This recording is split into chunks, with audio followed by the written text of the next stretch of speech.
The phone screen lit up in my garage workshop at 11:30 on a Tuesday night, buzzing against the metal workbench like an angry wasp. Mira's iPhone, the one she claimed had been acting weird all week. The one she'd asked me to fix while shooting me that look.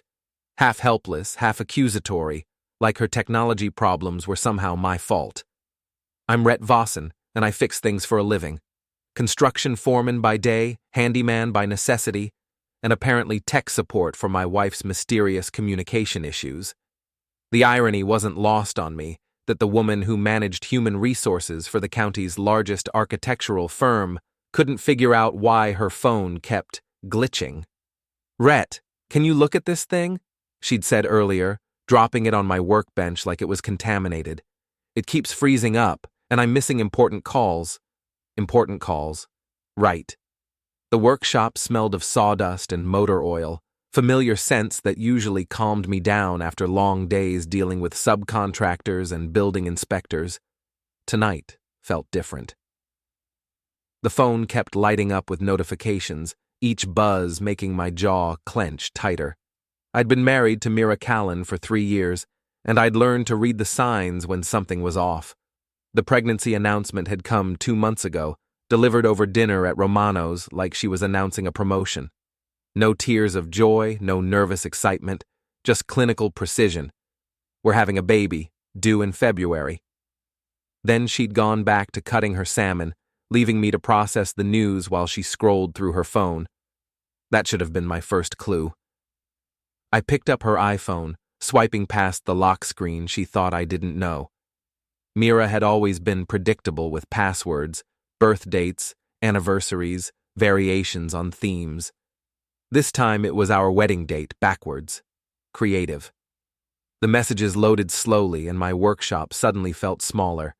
Text threads with names I recognized, some I didn't. But one contact made my stomach drop. LD Work. Liam Dorsey, the golden boy architect from Mira's firm, the guy who'd somehow become her project partner on every major account over the past 6 months. The same Liam Dorsey I'd known in college, back when he was just another pretentious art student with daddy's money and a superiority complex. The messages weren't about work. Can't wait for tonight. Same place? LD, yesterday at 2:47 p.m. Make sure you're careful driving. Weather's getting bad.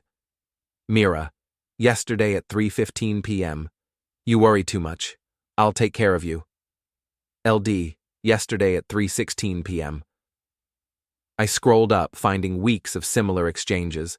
Lunch meetings that ran long, evening client dinners that ended past midnight, weekend site visits to projects that, according to my contacts in the industry, didn't exist. The garage door rumbled open, and I quickly locked the phone, setting it back where she'd left it. Mira's Honda Civic pulled into the driveway, headlights sweeping across my workbench. I grabbed a wrench and pretended to be adjusting something on my truck's engine. "Any luck with the phone?" she called out, stepping into the garage. Even at midnight she looked polished, hair perfect, makeup still in place, not a wrinkle in her work clothes. For someone coming home from a late planning session, she looked remarkably put together. "Still working on it," I said, not looking up. "Might be a software issue. Could take a few days to figure out." A few days? Her voice had that edge it got when things didn't go according to her schedule. "I need it for work, Rhett. Can't you just factory reset it or something?" "Sure, if you want to lose everything on there. Photos, messages, contacts, all gone." She went quiet for a moment. "Maybe that's not such a bad idea. Fresh start, you know?" Fresh start. The phrase hung in the air between us like smoke. I finally looked up, meeting her eyes. Mira was beautiful in that corporate, put-together way that photographs well and intimidates subordinates. Sharp cheekbones, calculating green eyes, and a smile that could sell anything to anyone. Tonight, though, she looked nervous. "Actually," she continued, moving closer to the workbench, "there's something we need to talk about." Here it comes, I thought. The conversation I'd been dreading since I'd started noticing the late nights, the changed passwords, the way she flinched when I touched her. "I've been thinking about the baby," she said, picking up a screwdriver and turning it over in her hands. About us. About what kind of father you're going to be.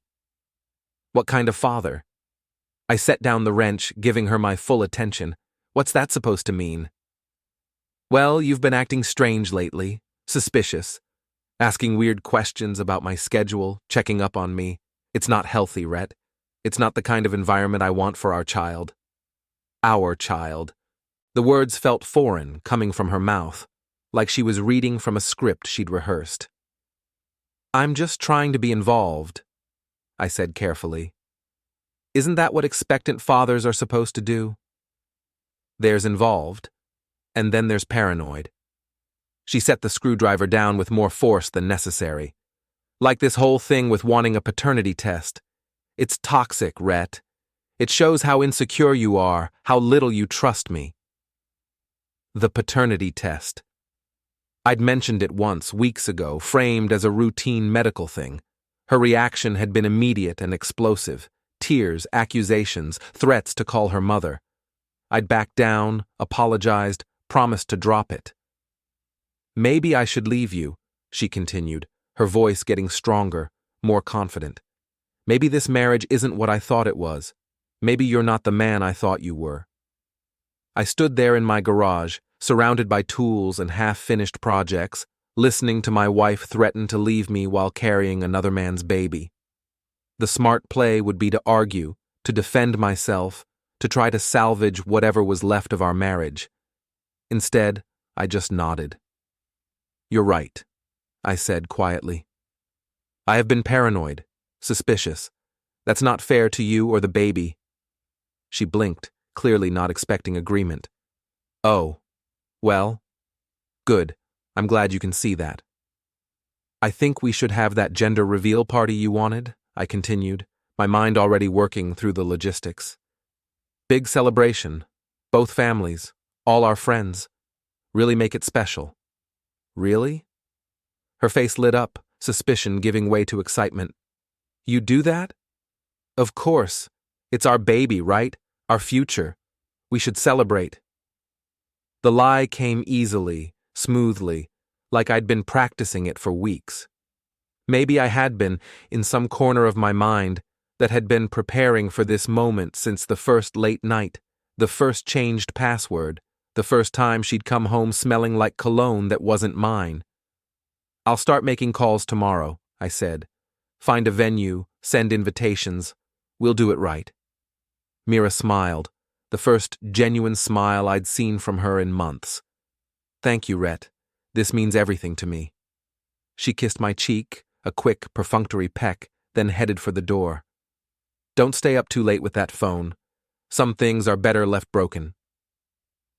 After she disappeared into the house, I stood alone in the garage, surrounded by the tools of my trade. Hammers, saws, measuring tape, levels. Everything needed to build something solid, something that would last. But sometimes, I realized, you needed the same tools to tear things down. I picked up her phone again, scrolling through those messages one more time. 3 years of marriage, and I'd never seen my wife's true face until tonight. The mask had slipped just enough to show me what was underneath. Tomorrow I'd start making calls, but not for the party she was expecting. Blake Morrison showed up at my construction site the next morning with coffee and the kind of grin that meant trouble. My apprentice was 24, built like a linebacker, and had the useful combination of loyalty and complete disregard for conventional wisdom that made him invaluable in situations requiring creative problem-solving. Boss, he said, handing me a steaming cup, you look like someone who spent the night planning something interesting.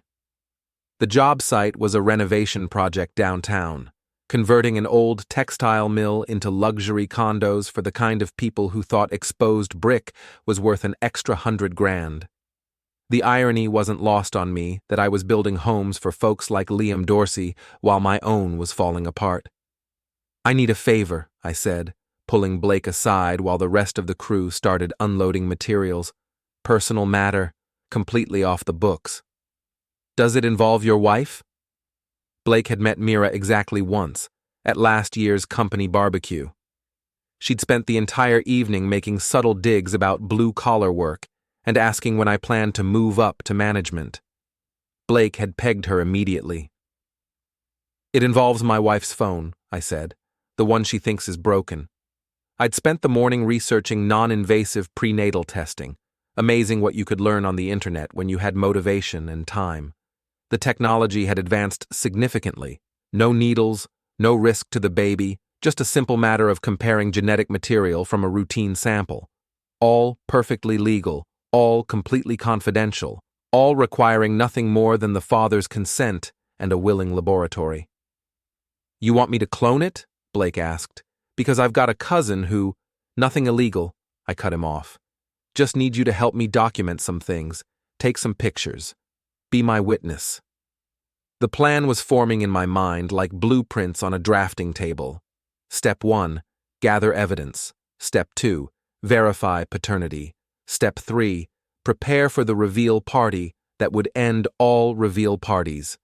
"What kind of pictures?" I showed him the phone, scrolling through the messages I'd screenshotted to my own device the night before. Blake's expression darkened as he read. "Well, damn," he said finally. "That's cold, even for her. Gets worse. Check the timestamps." He studied the data, his engineering training kicking in. Blake might look like a simple construction worker, but he had a degree in civil engineering and a mind that could spot patterns in chaos. "She was texting him during your anniversary dinner," he said. "And here, this was the night she said she was visiting her sister in Portland. Her sister was in Florida that week, I checked." Blake handed the phone back. "So what's the plan, boss? Confront them? Lawyer up?" "Better," I said. "We're going to give my wife exactly what she wants, a party she'll never forget." The first stop was Dr. Patricia Henley's office on Maple Street. I'd chosen her carefully, young, professional, discreet, and completely unconnected to Mira's social circle. The kind of doctor who understood that sometimes families needed answers without drama. "Mr. Vossin," she said, reviewing the paperwork I'd filled out, "I want to make sure you understand what you're requesting. Non-invasive prenatal paternity testing is accurate, but it's also definitive. Are you prepared for whatever result we find?" "I am." "And your wife? Is she aware of this test?" "My wife made it clear that she considers paternity testing to be an invasion of privacy," I said carefully. "But legally, as the presumed father, I have the right to request verification." Dr. Henley nodded. "The test requires a sample from you and from the mother. We can coordinate with her regular OB/GYN for the maternal sample. It's just a routine check that gets processed differently." "How long for results?" 7 to 10 business days. We'll call you directly." Perfect timing. The gender reveal party was scheduled for 2 weeks out, giving me just enough time to get the results and prepare the paperwork. Blake was waiting in the truck when I came out, scrolling through something on his phone. "Found our boy," he said, showing me the screen. "Liam Dorsey, senior architect at Morrison & Associates, lives in the Pinnacle building downtown, drives a Tesla Model S silver, license plate says Design 1. Pretentious. Gets better. Check out his social media." Blake had pulled up Liam's Instagram account, a carefully curated collection of architectural photography, expensive dinners, and gym selfies. The kind of feed designed to impress clients and attract attention from married women looking for excitement. "Look at this one," Blake said, pointing to a photo from 3 weeks ago. "Dinner at Romano's, same night Mira said she was working late." The photo showed a candlelit table for 2, expensive wine, the kind of romantic setup that definitely wasn't a business meeting. In the background, barely visible, was a woman's hand wearing a distinctive silver bracelet I'd given Mira for Christmas. "Son of a—" I caught myself. "Well, that's interesting. Want me to do some more digging?" "Carefully. Nothing that crosses any lines. Just public information." The rest of the day passed in a blur of measurements, material orders, and routine construction tasks. But my mind was elsewhere, working through the logistics of what I was planning. The party would need to be perfect. The right venue, the right guest list, the right timing. That evening, I found Mira in our home office, laptop open, typing furiously. She looked up when I entered, quickly minimizing whatever she'd been working on. "How was your day?" she asked, the picture of domestic normalcy. "Good. Made some calls about the party. I think I found the perfect place." "Really? Where?" "The old Riverside Community Center.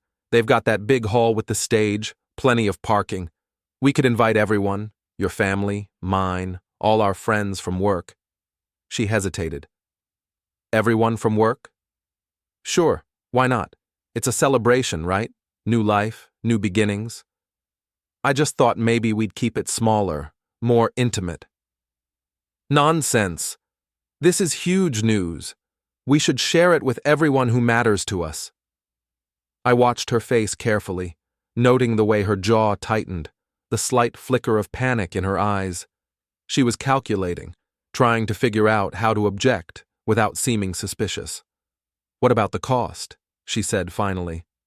"Don't worry about money. I've got it covered." That much was true. I'd been saving for months, originally planning to surprise her with a vacation to celebrate the baby. Now those savings would fund a very different kind of surprise.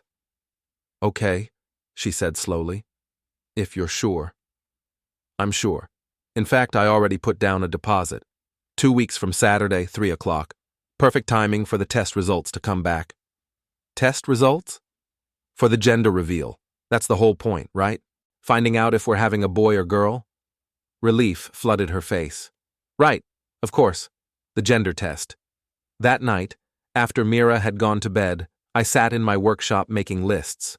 Guest list, catering, decorations, logistics, but also other lists, lawyer contacts, bank account information, asset inventory, everything I'd need for the conversation that would follow the party. Blake had texted me more information about Liam: home address, work schedule, even the name of the gym where he worked out every morning at 6. The guy was a creature of habit, which would make him predictable. My phone buzzed with a message from an unknown number. "Is this Rhett? This is Maggie Cross from next door. Saw your lights on. Everything okay over there?" Maggie Cross, the detective who lived in the blue house across the street. We'd exchanged pleasantries over the years, but never really talked. She was divorced, worked nights sometimes, and had the kind of observational skills that came with the job. I texted back, "Just working late. Thanks for checking. If you ever need to talk, I'm around. Divorce can be complicated." Divorce. The word hung there on the screen. Apparently, my situation was more obvious than I'd thought. "Thanks," I replied. "Might take you up on that." The next morning brought a call from Dr. Henley's office. The maternal sample had been collected and processed. Results would be available by the end of the week. Everything was falling into place with the precision of a well-planned construction project: foundation, framing, finishing work. Each step building toward the moment when I'd hand my wife that folder and watch her carefully constructed world collapse. Blake found me during lunch break, grinning like he'd won the lottery. "You're not going to believe this," he said, pulling out his phone. "Remember that dash cam you installed in Mira's car last year? The one she forgot about?" I'd installed it after a minor fender bender, thinking it might help with insurance claims. Mira had complained about it for a week, then apparently forgotten it existed. "Please tell me you didn't—" "Public parking garage, boss. No expectation of privacy. And technically, it's your car since you're both on the registration." He showed me the footage from 2 nights ago. Mira's Honda pulling into the garage at the Pinnacle building. Mira getting out, checking her appearance in the side mirror, then walking toward the elevator. 47 minutes later, the same routine in reverse, but with different clothes and significantly messier hair. "Timestamp shows she was there from 8:15 to 9:02, Blake said. "Same night she told you she was having dinner with her college roommate." "Save that footage," I said. "Multiple copies." "Already done. Cloud storage, encrypted backup, the works." The pieces were falling into place faster than I'd expected. Evidence, verification, witnesses, everything I'd need to make sure the truth came out cleanly, definitively, and in front of everyone who mattered. My phone rang. Dr. Henley's office. "Mr. Vossin, we have your results." The manila envelope sat on my workbench like a loaded weapon, sealed with the kind of medical tape that meant serious business. Dr. Henley had been professional but sympathetic when she'd handed it to me, her expression telling me everything I needed to know before I'd even opened it. "Take your time," she'd said, "and remember, we have counseling resources if you need them." I didn't need counseling. I needed confirmation. Blake leaned against the garage door frame, giving me space, but staying close enough to provide backup if this went sideways. We'd been through enough construction disasters together that he knew when to talk and when to stay quiet. The envelope opened cleanly, revealing 3 pages of laboratory letterhead and scientific terminology. But the important part was highlighted in yellow, impossible to miss. Probability of paternity, 0.0%. 0. Not low probability, not unlikely, not inconclusive. 0. The baby Mira was carrying belonged to someone else, and the science was absolutely certain. I set the papers down carefully, feeling something cold and sharp settle in my chest. 3 years of marriage, and I'd been played from the beginning. The pregnancy announcement, the emotional manipulation, the threats to leave, all of it designed to keep me from asking the one question that would expose everything. "Well?" Blake asked quietly. 0%, I said. "Not mine." He whistled low. "Damn, boss. I'm sorry." "Don't be sorry. Be ready. We've got a party to plan." The next stop was downtown, to the law offices of Patricia Kellerman Esquire. I'd chosen her for the same reasons I'd chosen Dr. Henley, professional, discreet, and completely outside Mira's social circle. The kind of lawyer who specialized in making problems disappear cleanly. "Mr. Vossin," she said, reviewing the paternity test results. "This certainly simplifies things from a legal standpoint. No child support obligations, no custody issues. We can proceed with a straightforward dissolution of marriage." "How quickly?" "Maine has a waiting period, but we can file immediately. Given the circumstances, adultery, fraud, misrepresentation, we can probably expedite things. Your wife will be served within 48 hours of filing." "I don't want her served yet. I want the papers ready, but I'll tell you when to file." Ms. Kellerman raised an eyebrow. "That's unusual. Most clients want to move as quickly as possible." "I want to handle the initial conversation myself. Personal preference." "I understand. We'll prepare everything and hold it until you give the word." The paperwork was straightforward. Irreconcilable differences, division of assets, no alimony due to adultery clause. Maine was refreshingly practical about these things. That evening, I found Mira in the kitchen, preparing what looked like an elaborate dinner. Candles, wine, the good china we usually saved for holidays. She was wearing the black dress I'd bought her for our anniversary, the one that made her look like she belonged in a magazine. "What's the occasion?" I asked. "Do I need an occasion to cook for my husband?" She smiled, the kind of radiant expression that had first attracted me to her 3 years ago. "I've been thinking about what you said, about the party, about celebrating. You're right. This is a big moment for us." Before we dive deeper into this story, I have one small request. Please subscribe, drop a like, comment, and hit that hype button to boost this channel so more people can discover these incredible Reddit stories. Us. The word felt like a lie wrapped in silk. "I made your favorite," she continued, gesturing toward the stove. "Beef stew, cornbread, that apple pie recipe from your mother." The same meal she'd made the night she'd told me about the pregnancy. The same meal she'd made when she'd wanted me to co-sign for her new car. Mira had always been strategic about her cooking. "Smells great," I said, settling into my chair. "Actually, I have some good news about the party." "Oh?" Got confirmation on the venue today. Riverside Community Center 2 weeks from Saturday. Sent out invitations to everyone on our list. Her fork paused halfway to her mouth. Everyone? Your family, mine, all our friends. Even sent one to your office. Figured your co-workers would want to celebrate. My office? The color drained from her face. Rhett, I don't think... What's wrong? You love showing off to your colleagues. It's just... Work relationships can be complicated. Maybe we should keep this separate. Too late. Already sent the invitations. Besides, what could go wrong? It's just a party. She forced a smile, but I could see the calculations running behind her eyes. How to uninvite people without seeming suspicious. How to control the narrative when she couldn't control the guest list. You seem nervous, I observed. Not nervous, excited. Just want everything to be perfect. It will be, I promise. After dinner, while Mira was in the shower, I made a call to the community center, confirming details that had nothing to do with gender reveals. Stage setup, microphone system, projection capabilities.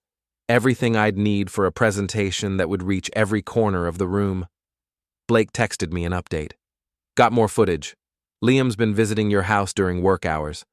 Tuesdays and Thursdays, usually around noon. Want me to document? I texted back, not necessary. Got what I need. But the information was useful. It explained Mira's sudden interest in working from home, her requests for me to extend my lunch breaks, the way she'd started scheduling client calls during the day. She'd been bringing him into our house, into our bed, while I was out building homes for other people. The next morning brought a call from an unknown number. Mr. Vossin, this is Shay Patterson. I'm Mira's friend from college. She asked me to call you about the party. Shay Patterson, Mira's self-appointed social media manager and professional gossip coordinator, the kind of friend who specialized in managing narratives and controlling information flow. What can I do for you, Shay? Well, Mira's a little concerned about the guest list. She thinks maybe you went a bit overboard with the invitations. Wondered if we could scale things back a little. Scale back how? Maybe just immediate family, close friends, keep it intimate. The invitations are already sent. People are expecting a celebration. I understand, but... Shay, I interrupted. Is there something specific Mira's worried about? Silence on the other end. Then, she just wants everything to be perfect. You know how she is about these things. I do know how she is. That's why I'm making sure everyone who matters will be there. Okay. Well, I'll let her know you're committed to the current plan. You do that. After I hung up, I realized I was smiling for the first time in weeks. The panic was starting to set in on their end, which meant my timing was perfect. Blake showed up at the job site with coffee and a manila envelope of his own. Public records, he explained. Liam Dorsey's financial information, property records, employment history. Guy's got money, but not as much as he pretends. That Tesla? Leased, the penthouse, rented, even his fancy watch collection is financed. Interesting. What else? Previous relationships. 3 engagements in the past 5 years, all broken off when the women discovered he was cheating. Guy's got a pattern. Mira doesn't know that. Mira's about to find out a lot of things. That afternoon, I made one final call to Dr. Henley's office, requesting additional copies of the paternity test results. Official copies, sealed and authenticated, suitable for legal proceedings. How many copies do you need? The receptionist asked. Enough for a party, I said. Friday evening, exactly 1 week before the reveal party, Mira cornered me in the garage while I was organizing tools.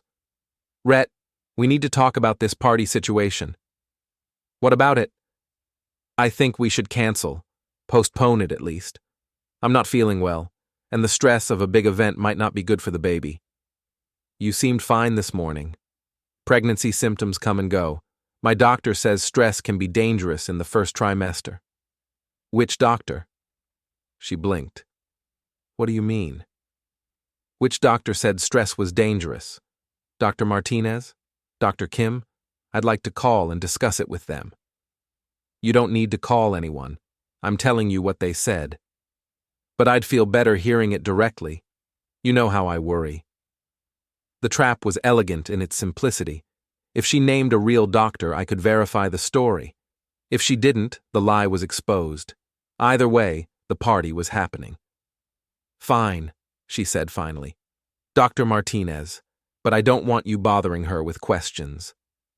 Wouldn't dream of it. I'll just mention it at the party when I thank everyone for coming.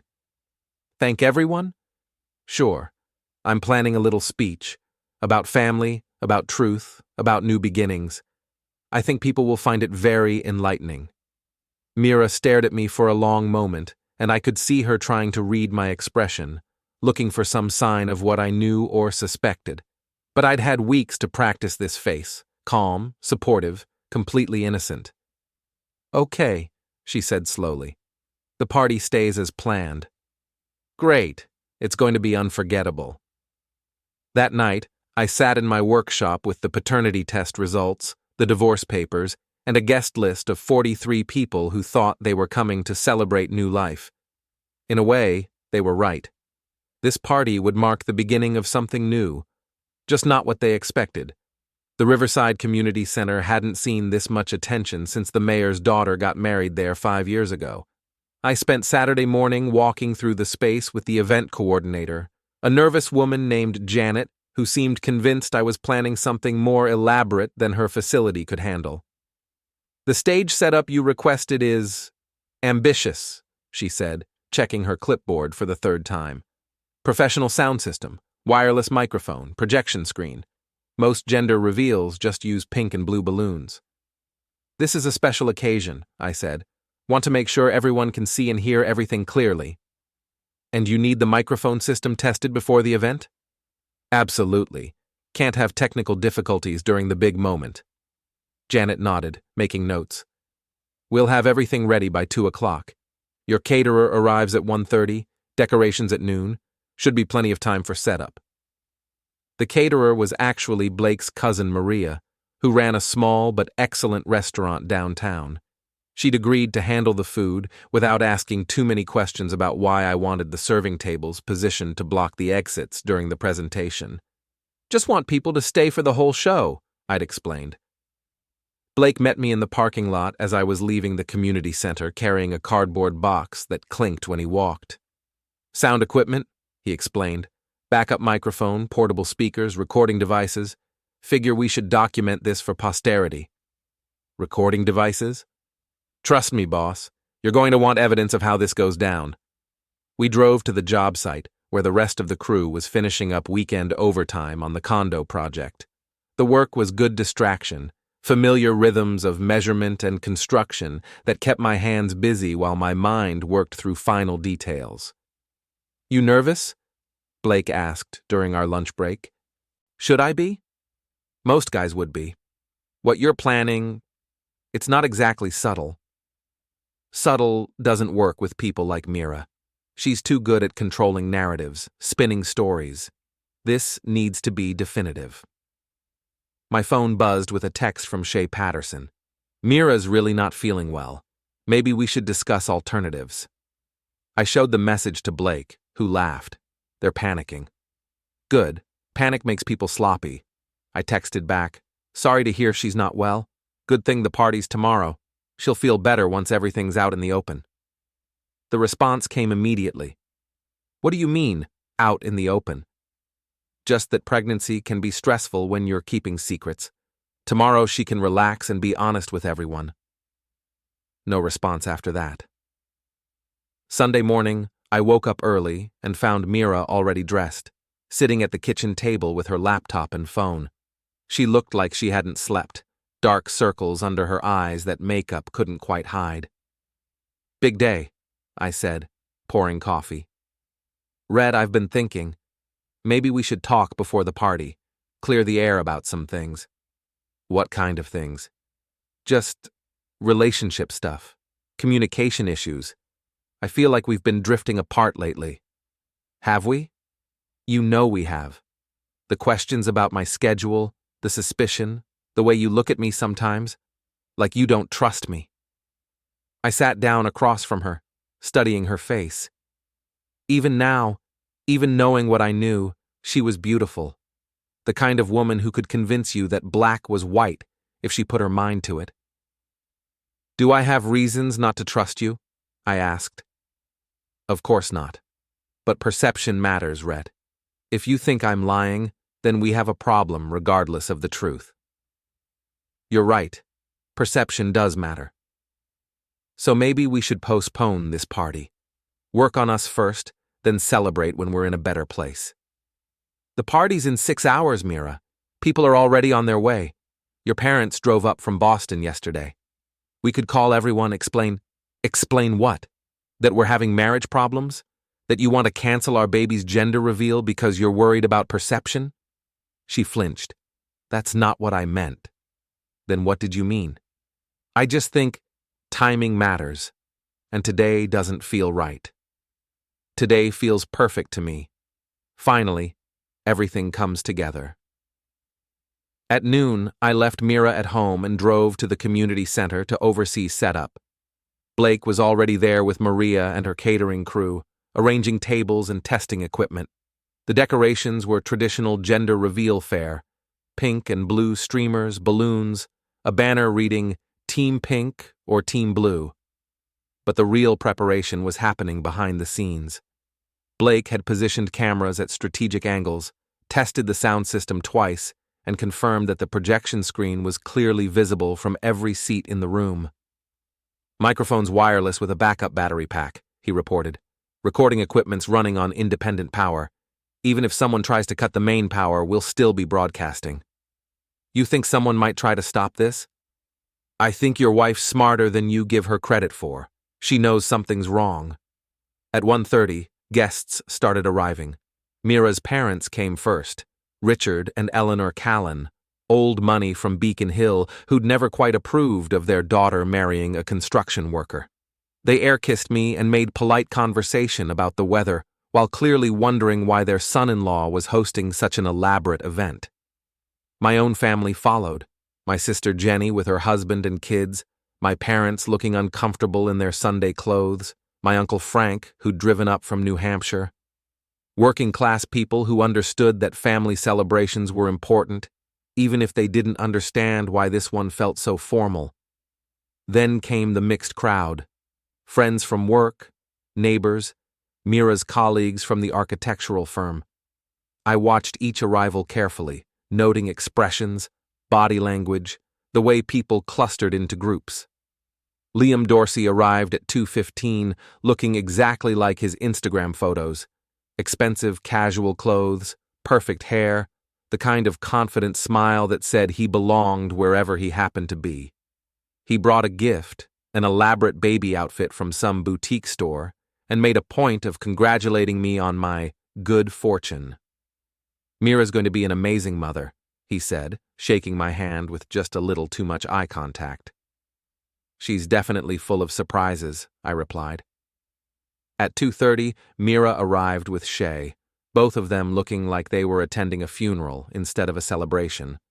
Mira had chosen a conservative blue dress, minimal makeup, the kind of understated elegance that photographed well and suggested maternal responsibility. "Everything looks wonderful," she said, surveying the room. "Very thorough. I wanted it to be special." "It certainly will be." The crowd mingled, ate Maria's excellent food, and speculated about whether we were having a boy or girl. Traditional gender reveal energy, excitement, anticipation, family bonding. Exactly what I'd been counting on. At 3 o'clock, I stepped onto the small stage and tapped the wireless microphone. "Can everyone hear me okay?" The crowd quieted, turning toward the stage. 43 people, all focused on me, all expecting a simple announcement about pink or blue. "Thank you all for being here today," I began. "Family, friends, colleagues, everyone who matters to Mira and me." I found Mira in the crowd. She was standing near the back, close to the exit, her face pale but composed. Shay stood beside her, phone already out, probably planning to document the moment for social media.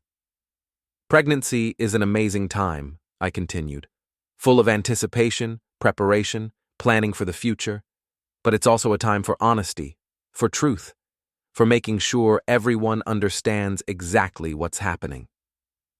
A few people in the crowd exchanged glances. This wasn't the typical gender reveal speech. Mira and I have been married for 3 years. 3 years of building a life together, making plans, talking about the family we wanted to create. I pulled the manila envelope from my jacket pocket. But sometimes, plans change. Sometimes the truth turns out to be different from what we expected. Mira's eyes locked onto the envelope. I saw her take a step toward the stage, then stop, realizing that moving would only draw more attention. A few weeks ago, Mira told me that asking for a paternity test was toxic, that it showed how insecure I was. She suggested that maybe she should leave me. The room went completely quiet. No shuffling, no whispered conversations, no background noise. 43 people holding their breath. I agreed with her. I was being insecure, so I decided to get some clarity. I opened the envelope, removing the laboratory results. These are the results of a non-invasive prenatal paternity test conducted by Dr. Patricia Henley's office with full legal consent and proper chain of custody. Mira's mother gasped. Someone in the crowd, I think it was my sister, said, "Oh no," under her breath. The probability that I am the father of the child Mira is carrying is 0%. Not low, not unlikely. 0. I held up the papers so the crowd could see the official letterhead, the highlighted results, the doctor's signature. So today, instead of revealing the gender of our baby, I'm revealing the truth about our marriage. I reached into the envelope again, removing the divorce papers. These are dissolution of marriage documents, filed this morning with the Cumberland County Court. Grounds, adultery, fraud, and irreconcilable differences. The room erupted. Gasps, shouts, the sound of chairs scraping as people stood up. Mira's father started toward the stage, his face red with anger or embarrassment. My own mother looked like she was going to faint. But I wasn't finished. "The father of Mira's baby is in this room," I said, my voice cutting through the noise. "Liam Dorsey, senior architect at Morrison & Associates, and my wife's project partner for the past 6 months." Every head in the room turned toward Liam, who had gone completely white. He started to back toward the exit, but Blake was already there, not blocking his path but making it clear that leaving would look like an admission of guilt.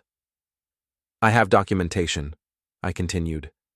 "Text messages, photographs, video footage, financial records, everything needed to prove that my wife has been conducting an affair while pretending to carry my child." Shay was frantically typing on her phone, probably trying to do damage control on social media. But Blake's recording equipment was already uploading to multiple platforms, ensuring that this moment would be preserved permanently. "So there's your gender reveal," I said, setting the microphone down on the podium. "The truth. Finally, completely, definitively out in the open." I walked off the stage and headed for the exit, leaving behind 43 stunned people, 1 destroyed marriage, and the ruins of my wife's carefully constructed lies. The party was over, but my revenge was just beginning. The parking lot of the Riverside Community Center looked like the aftermath of a natural disaster. Cars scattered in random patterns as people fled the scene, some in shocked silence, others in heated conversation.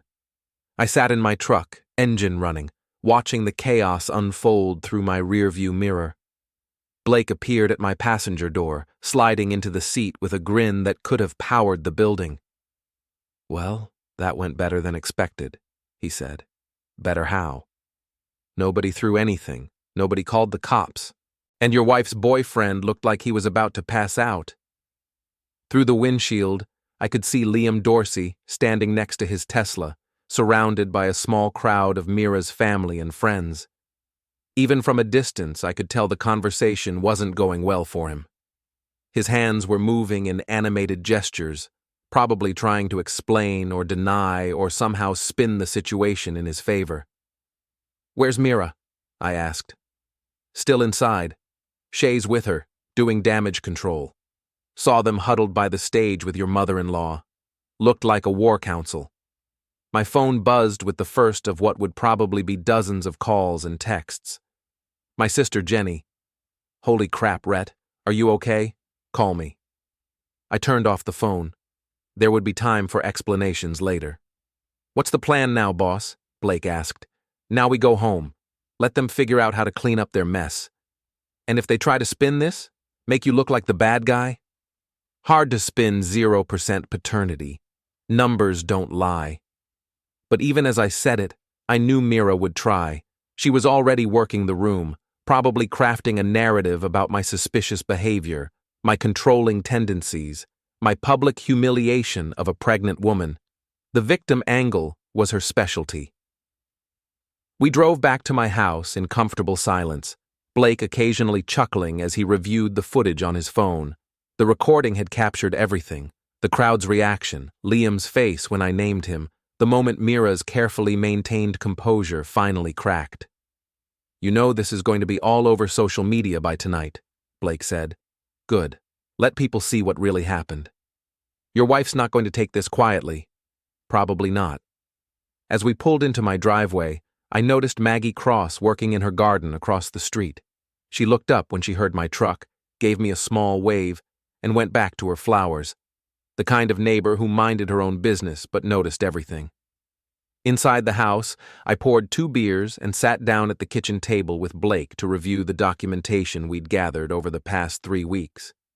Text messages, photographs, financial records, witness statements. Everything organized in manila folders like a construction project file. "Think she'll contest the divorce?" Blake asked. "She can try. But adultery's adultery, and we've got proof." "What about the house?" "Mortgage is in both names, but I made all the payments. My lawyer says I've got a strong case for keeping it." "And the baby?" "Not my problem anymore." The words came out harsher than I'd intended, but they were true. Whatever happened to Mira and Liam's child was between them and their consciences. My phone buzzed again. This time it was a number I didn't recognize. "Mr. Vossin, this is Eleanor Callan, Mira's mother. I think we need to talk." Eleanor Callan. Old money, old manners, and the kind of steel-spine determination that had built the family fortune 3 generations ago. Not someone I particularly wanted to deal with right now. "What about, Mrs. Callan?" "About this situation. About what you've done to my daughter." "What I've done?" "Humiliating her in public, destroying her reputation, making private family matters into a spectacle." I revealed the truth about her affair and her pregnancy. If that's humiliating, maybe she should have thought about that before she started lying. There are proper ways to handle these things, Mr. Vossin. Civilized ways. What you did today was cruel and unnecessary. What would have been the civilized way? Letting her pass off another man's baby as mine? Paying child support for 18 years while she and her boyfriend laughed at me behind my back? Silence on the other end. Then, "We'd like to offer you a settlement." "A settlement?" "To keep this quiet. Make it go away. We can compensate you for any inconvenience." I almost laughed. "Mrs. Callan, your daughter committed adultery and fraud. I have documentation, witnesses, and DNA evidence. What exactly do you think you're buying my silence about?" "The public nature of your revelation, social media, gossip, the damage to Mira's career. We can make this worth your while." "How much?" $50,000, cash, in exchange for your agreement to handle the divorce quietly and refrain from further public statements. $50,000, more money than I made in a year, offered to sweep my wife's betrayal under the rug and pretend it never happened. "I'll think about it," I said, and hung up. Blake raised an eyebrow. "Bribe?" $50,000 to keep quiet about the affair. "You considering it?" "Not for a second, but it's interesting that they think money fixes everything."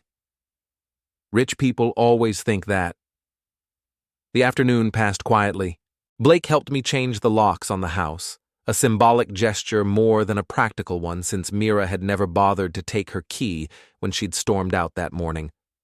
We also disconnected her access to our joint bank accounts and credit cards, following the instructions my lawyer had provided. "She's going to be furious when she tries to use her credit card," Blake observed. "She should have thought about that before she decided to cheat." Around 6 o'clock, cars started pulling into my driveway. First my sister Jenny with her husband, then my parents, then a steady stream of friends and family who'd been at the party. Word had apparently spread that I was holding an informal reception at home. "Rhett," Jenny said, hugging me tightly, "I can't believe she did that to you." "Believe it. How long have you known?" "Few weeks. Had to be sure before I did anything." My mother looked exhausted, the kind of bone-deep tiredness that came from watching her son's marriage explode in public. "I never liked that girl," she said quietly. "Too polished, too perfect. People like that are usually hiding something." The impromptu gathering turned into something between a wake and a celebration.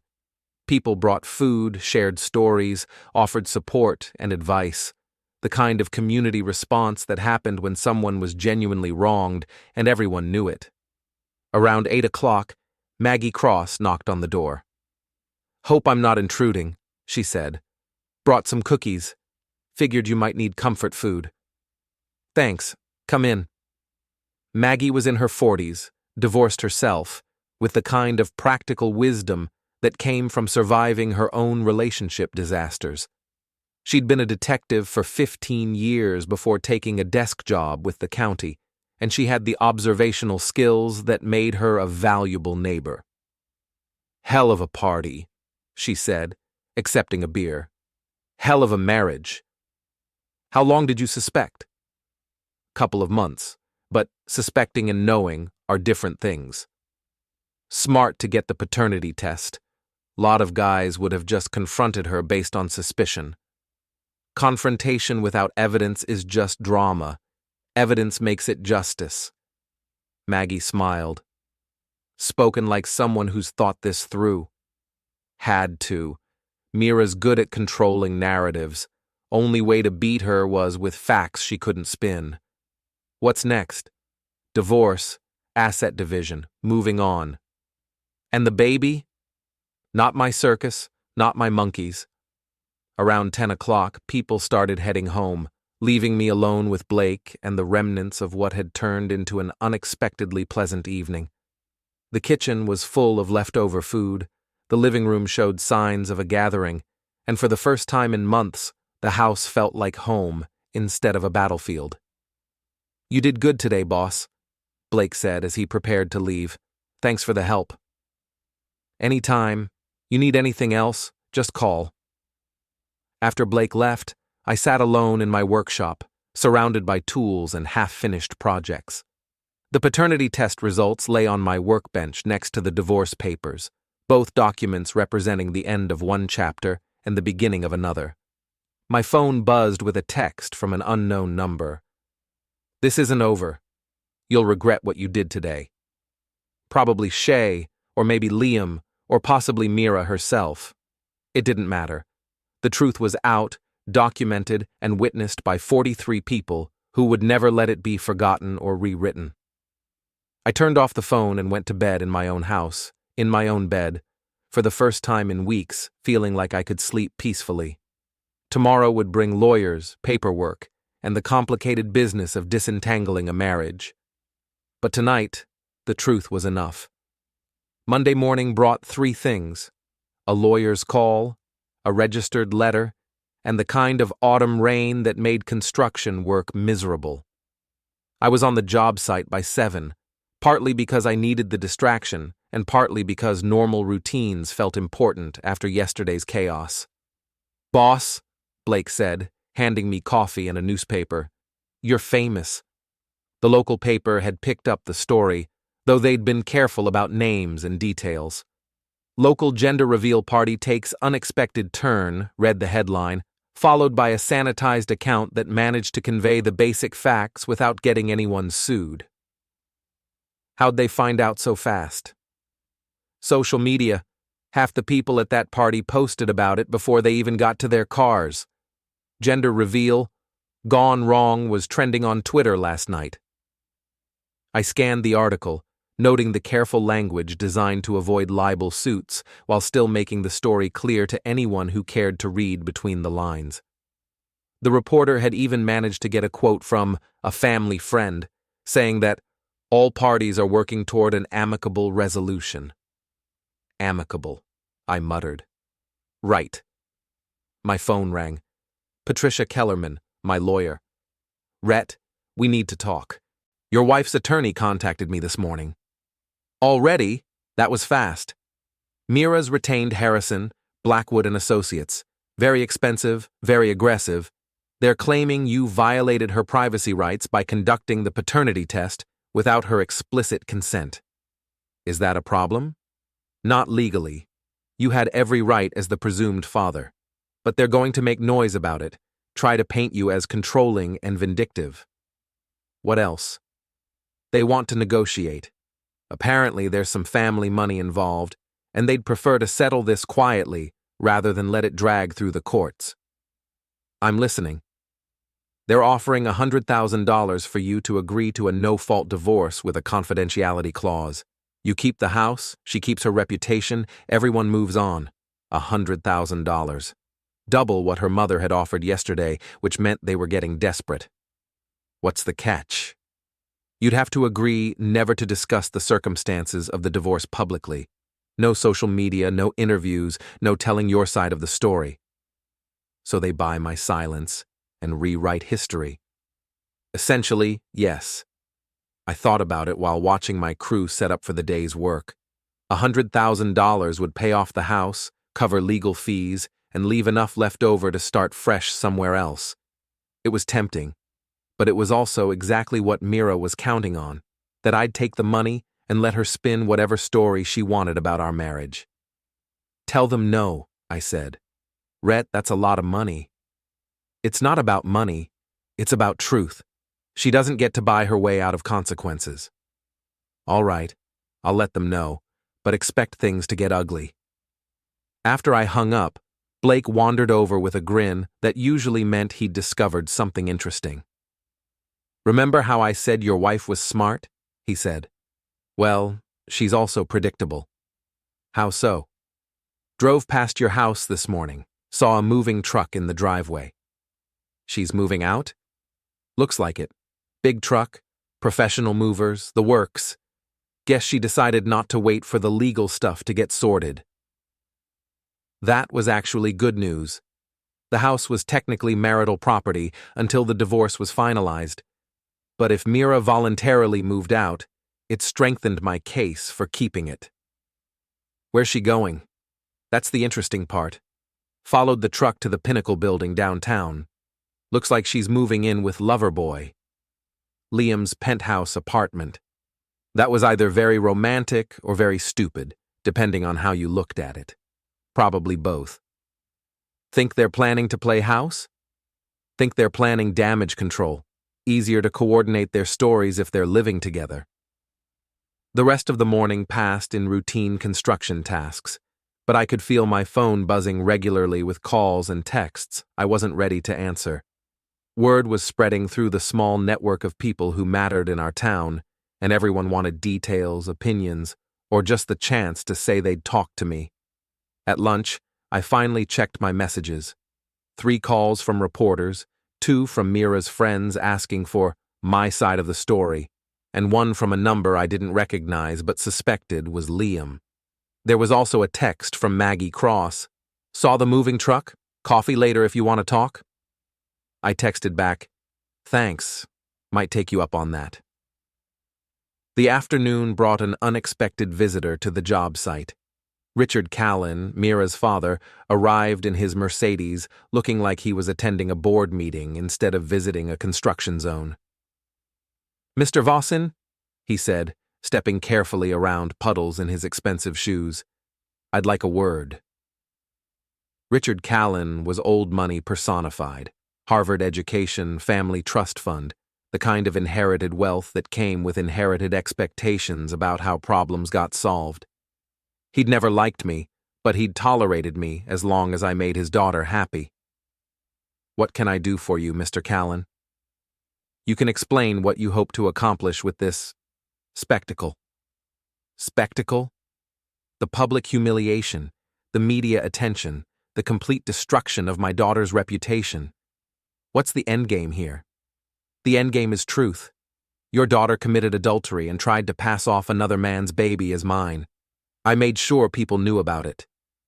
There are civilized ways to handle these situations, like offering bribes to keep quiet. His jaw tightened.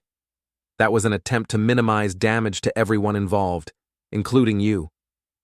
I don't need protection from the truth, Mr. Callan. Your daughter does. Mira made a mistake. A serious one, I'll grant you. But she's still my daughter, and she's carrying my grandchild. I won't stand by and watch you destroy her life out of spite.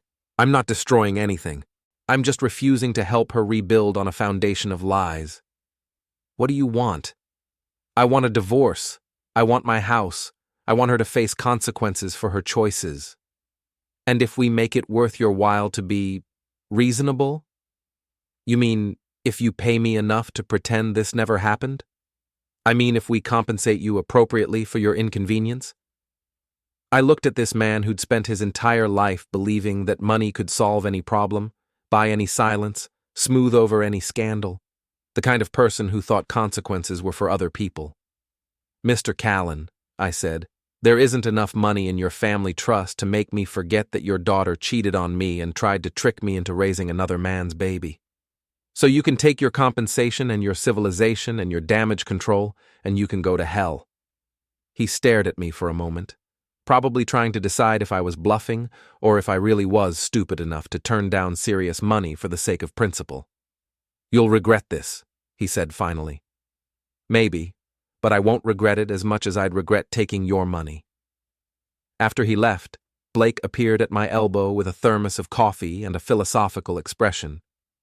Rich folks really don't understand regular people, do they? He observed. They understand us fine. They just think we're for sale. Are we? Some of us, not today. That evening, I took Maggie up on her offer of coffee. We sat on her front porch, watching the rain and talking about marriage, divorce, and the complicated business of starting over. You know what the hardest part is? She said. It's not the betrayal or the lies or even the public humiliation. It's realizing how long you were living in a fantasy. How long were you married? 12 years. Thought we were happy. Turned out he'd been cheating for most of it and I was just too busy with work to notice. How'd you find out? Credit card bills. Amazing how stupid people get when they think they're not being watched. Any regrets about how you handled it? Only one. I should have made it more public. Let people see what kind of man he really was instead of protecting his reputation. We sat in comfortable silence, watching the rain wash the street clean. Tomorrow would bring more lawyers, more negotiations, more attempts to buy my silence or paint me as the villain. But tonight, I was exactly where I belonged, in my own house, on my own terms, with nothing to hide and nothing to apologize for. The truth was out. The consequences were in motion, and for the first time in months, I felt like myself again. Mira could keep her boyfriend, her family money, and her carefully crafted narratives. I'd keep my integrity, my house, and the satisfaction of knowing that sometimes justice actually happened. Even in small towns, even to construction workers, even when rich people tried to buy their way out of consequences. The rain kept falling, washing everything clean.